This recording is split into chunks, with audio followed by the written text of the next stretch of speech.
There are two things that men want. Research tells us there are two things that men want. Guess what that is?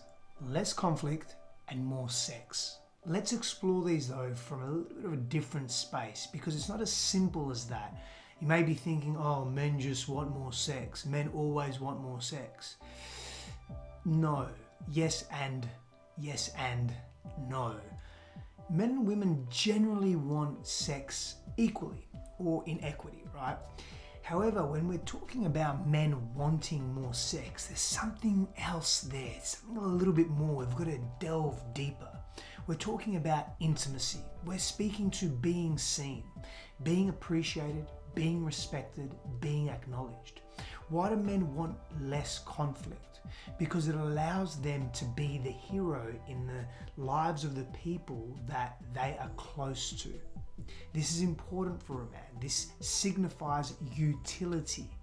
This signifies and symbolizes that he is of value.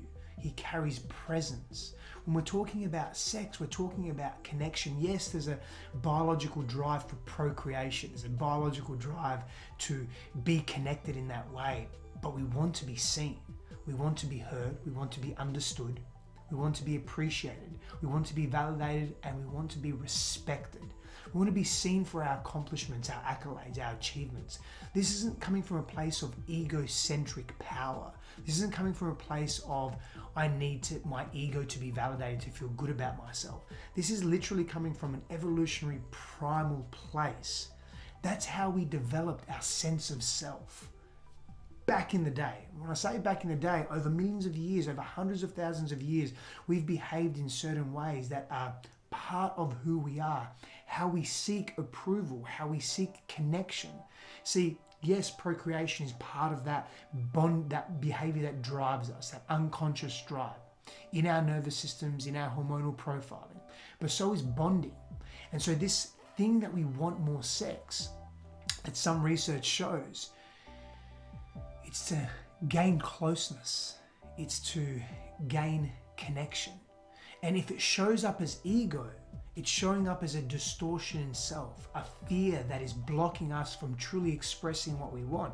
When we speak about emotional expressiveness, men haven't been conditioned for that biologically and also culturally. Yes, we have an ability, we have an ability, a limbic system. We have an ability to feel emotions, but generally when we've evolved in danger, in very precarious environments that are do or die. We haven't had an opportunity to be more vulnerable, so we don't have a practice in that.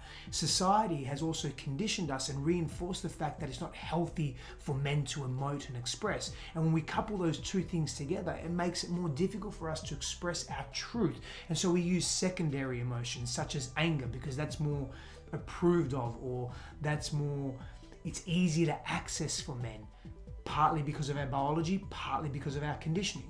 And so we hide away from other emotions such as fear, or fear-based emotions, sadness, disappointment, not feeling enough, the feelings of rejection, the shame and the guilt that brings up. So we go to anger. It's an easier access point. And that's why sometimes it shows up as ego, but we want connection. We want to be seen for who we are. So two things that men want: less conflict, more sex. It's connection and intimacy. Now, does that mean you just go and give a man sex because that's what he wants? No. We have to connect in a way that feels open, that feels safe.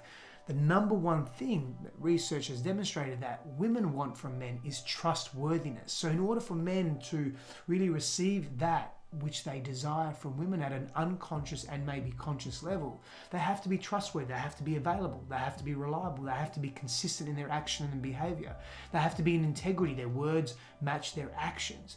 Now, there's a lot more to this, but today's video was really about the two things that men desire and how can we work together to create harmony in our relationships, but also more openness and vulnerability. Blessings, and I'll see you soon.